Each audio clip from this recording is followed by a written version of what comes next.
नमस्कार मित्रों, अपनी पाठशाला चैनल पर आप सभी का हार्दिक स्वागत है। कैसे हैं आप सभी? आशा करता हूं कि आप सभी स्वस्थ होंगे, मस्त होंगे और निरंतर अपनी पढ़ाई में लगे हुए होंगे।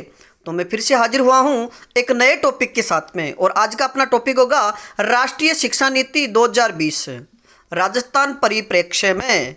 और मित्रों, हम पढ़ेंगे अपनी नई शिक्षा नीति 2020। लेकिन इससे पहले आपसे अनुरोध है, अगर आप हमारे चैनल पर नए हो तो हमारे चैनल को सब्सक्राइब करें, लाइक करें तथा अपने मित्रों तक शेयर करें। बात करें आज के पहले प्रश्न की। नई शिक्षा नीति की मसौदा समिति यानी ड्राफ्टिंग समिति का गठन किया गया। ये नई शिक्षा नीति की मसौदा समिति का गठन कब किया गया? तो आपका सही उत्तर होगा जून 2017 में। बात करें आज के अगले प्रश्न की। नई शिक्षा नीति में मसौदा ड्राफ्टिंग समिति के अध्यक्ष कौन थे? नई शिक्षा नीति में मसौदा समिति के अध्यक्ष कौन थे? तो आपका सही उत्तर होगा डॉक्टर के कस्तूरी रंगन। और मित्रों, याद रखिए कि डॉक्टर के कस्तूरी रंगन इसरो के पूर्व अध्यक्ष भी रह चुके हैं। बात करें अगले प्रश्न की। नई शिक्षा नीति की परामर्श प्रक्रिया कब तक चली? यानी नई शिक्षा नीति की जो परामर्श प्रक्रिया वो कब तक चली? तो आपका सही उत्तर होगा 26 जनवरी 2019 से 31 अक्टूबर 2019 तक। बात करें अगले प्रश्न की। मसौदा समिति ने केंद्रीय मंत्रिमंडल यानी कैबिनेट को कब प्रस्तुत किया? यानी मसौदा समिति ने केंद्रीय मंत्रिमंडल को अपना जो मसौदा है वो कब प्रस्तुत किया? तो आपका सही उत्तर होगा मई 2020 को। बात करें अगले प्रश्न की। कैबिनेट ने यानी मंत्रिमंडल केंद्रीय मंत्रिमंडल ने नई शिक्षा नीति के मसौदे को मंजूरी कब दी? कैबिनेट ने नई शिक्षा नीति के मसौदे को मंजूरी कब दी? तो आपका सही उत्तर होगा 29 जुलाई 2020 को, यानी 29 जुलाई 2020 को। बात करें अगले प्रश्न की। नई शिक्षा नीति में शैक्षिक पाठ्यक्रम की संरचना किस पर आधारित है? यानी नई शिक्षा नीति में शैक्षिक पाठ्यक्रम की संरचना आधारित है। तो आपका सही उत्तर होगा 5+3+3+4, यानी 5 3 3 4 संरचना पर आधारित है। बात करें अगले प्रश्न की। नई शिक्षा नीति 2020 में कुल कितने भाग है? कि नई जो शिक्षा नीति तैयार की गई है इसके कुल कितने भाग हैं? तो आपका सही उत्तर होगा 4 भाग। मित्रों, बात करें आज के अगले प्रश्न की। राष्ट्रीय शिक्षा नीति 2020 में कुल कितने अध्याय हैं? राष्ट्रीय शिक्षा नीति 2020 में कुल कितने अध्याय हैं? तो आपका सही उत्तर होगा 27 अध्याय। अगला प्रश्न। नई शिक्षा नीति में देश की कुल जीडीपी का कितना प्रतिशत खर्च होगा? तो आपका सही उत्तर होगा 6%। बात करें अगले प्रश्न की। राष्ट्रीय शिक्षा नीति 2020 के कितने स्तंभ हैं? राष्ट्रीय शिक्षा नीति 2020 के कुल कितने स्तंभ हैं? तो आपका सही उत्तर होगा कुल 5 स्तंभ। और मित्रों, जो 5 स्तंभ कौन कौन से हैं? पहला, सब तक पहुंच। दूसरा स्तंभ भागीदारी। तीसरा स्तंभ है गुणवत्ता। चौथा किफ़ायती। और बात करें 5वें स्तंभ की, जवाबदेही। यानी कुल 5 स्तंभ: सब तक पहुंच, भागीदारी, गुणवत्ता, किफ़ायती, जवाबदेही। बात करें अगले प्रश्न की। राष्ट्रीय शिक्षा नीति 2020 के 4 भाग व उनमें शामिल अध्याय कितने हैं? कि राष्ट्रीय शिक्षा नीति 2020 के 4 भाग व उसमें शामिल अध्याय। तो आपका सही उत्तर होगा, यानी राष्ट्रीय शिक्षा नीति में 4 भाग व 27 अध्याय हैं। और मित्रों, बात करें इसके पहले भाग की, स्कूली शिक्षा, यानी जो पहला भाग है वो स्कूली शिक्षा से संबंधित है और इसमें 8 अध्याय हैं। बात करें दूसरे भाग की, तो उच्चतर शिक्षा विभाग, यानी दूसरा जो विभाग है या दूसरा जो भाग है वो उच्चतर शिक्षा विभाग से संबंधित है और इसमें 11 अध्याय है। बात करें तीसरे भाग की, अन्य केंद्रीय विचारणीय मुद्दों से संबंधित है और इसमें कुल 5 अध्याय हैं। और बात करें चौथे भाग की, तो क्रियान्वयन की रणनीति, और इसमें कुल 3 अध्याय हैं। मित्रों, बात करें आज के अगले प्रश्न की। राष्ट्रीय शिक्षा नीति 2020 का सबसे बड़ा भाग कौन सा है? तो आपका सही उत्तर होगा भाग 2। बात करें अगले प्रश्न की। स्वतंत्र भारत की पहली शिक्षा नीति कब बनी? स्वतंत्र भारत की पहली शिक्षा नीति कब बनी? तो आपका सही उत्तर होगा 1968 में। और मित्रों, याद रखिए कि 1968 में जो सबसे पहली शिक्षा नीति बनी थी उसमें प्रधानमंत्री कौन थे? तो आपका सही उत्तर होगा इंदिरा गांधी, यानी पहली शिक्षा नीति इंदिरा गांधी के समय बनी थी। बात करें अगले प्रश्न की। भारत की दूसरी शिक्षा नीति कब बनी? तो आपका सही उत्तर होगा 1986 में, कि भारत की दूसरी शिक्षा नीति 1986 में बनी और उस समय देश के प्रधानमंत्री राजीव गांधी थे। बात करें आज के अगले प्रश्न की, 21वीं सदी की पहली शिक्षा नीति कब बनी? तो आपका सही उत्तर होगा 2020 में। और मित्रों याद रखिए कि राष्ट्रीय शिक्षा नीति 2020 ये इस समय हमारे देश के प्रधानमंत्री सबको पता है नरेंद्र मोदी जी हैं।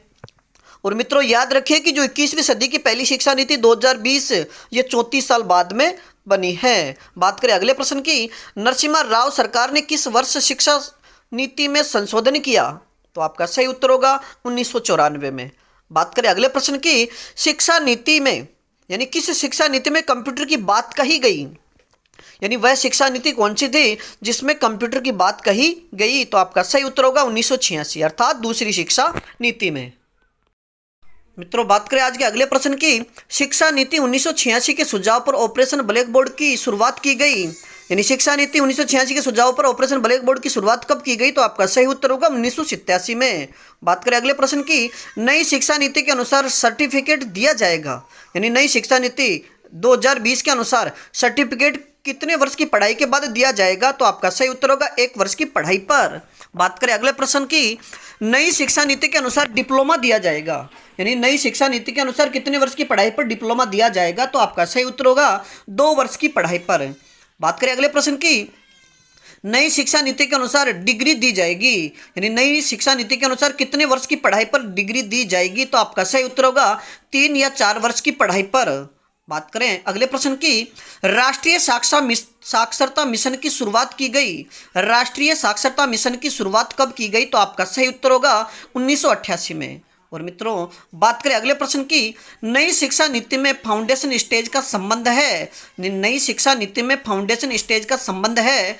तो आपका सही उत्तर होगा 3 से 8 वर्ष तक। और मित्रों इसमें स्तर होगा आंगनवाड़ी में, अर्थात वे बालक जो आंगनवाड़ी में पढ़ते हैं तथा आंगनवाड़ी में पढ़ने वाले बालक और पहली और दूसरी कक्षा में पढ़ने वाले बालकों को फाउंडेशन स्टेज में रखा जाएगा और इनकी उम्र 3 से 8 वर्ष की होगी।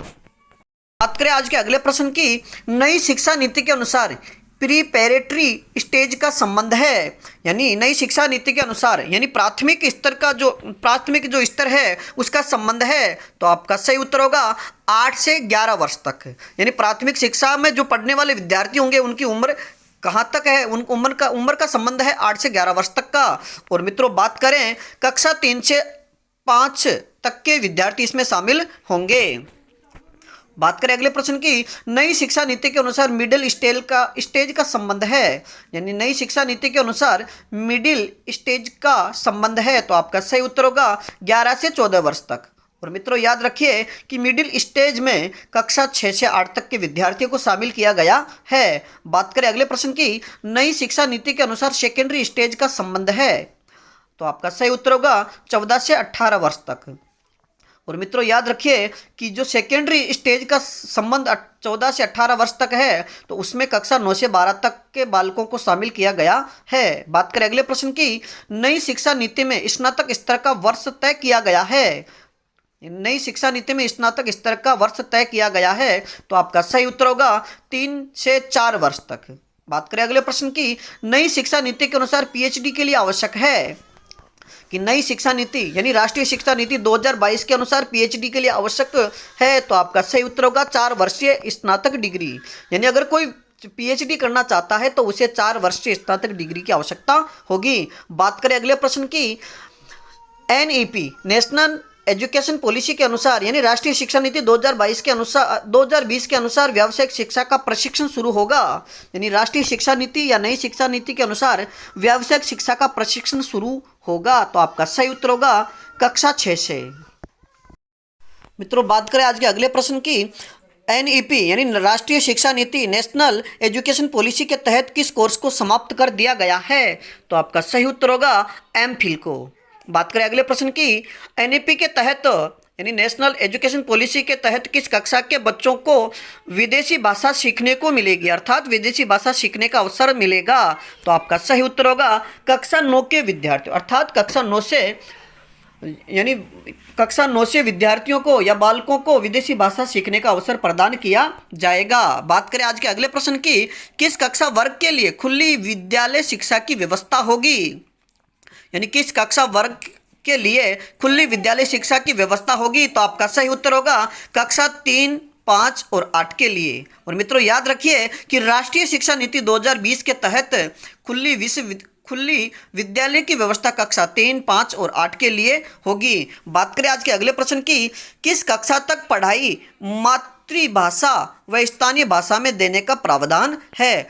यानी किस कक्षा तक, मित्रों ये मातृभाषा था, इसमें थोड़ा गलत लिख गया है, तो किस कक्षा तक पढ़ाई मातृभाषा व स्थानीय भाषा में देने का प्रावधान है? तो आपका सही उत्तर होगा कक्षा 1 से 5 तक। मित्रों याद रखिए कि कक्षा 1 से लेकर 5 तक के विद्यार्थियों को जो पढ़ाई है वो मातृभाषा में या स्थानीय भाषा में देने का प्रावधान नई शिक्षा नीति में किया गया है। बात करें अगले प्रश्न की, राष्ट्रीय शिक्षा नीति में कौन सी नई परीक्षा पद्धति लागू की गई है? यानी राष्ट्रीय शिक्षा नीति यानी एनईपी में कौन सी नई परीक्षा पद्धति लागू की गई है? तो आपका सही उत्तर होगा सेमेस्टर व्यवस्था। और मित्रों यानी वर्ष में 2 बार ऑब्जेक्टिव यानी परीक्षा की व्यवस्था करने की व्यवस्था नई शिक्षा नीति में की गई है। बात करें आज के यानी राष्ट्रीय शिक्षा नीति से संबंधित अंतिम प्रश्न की, एनईपी के तहत शिक्षकों का उन्नयन होगा।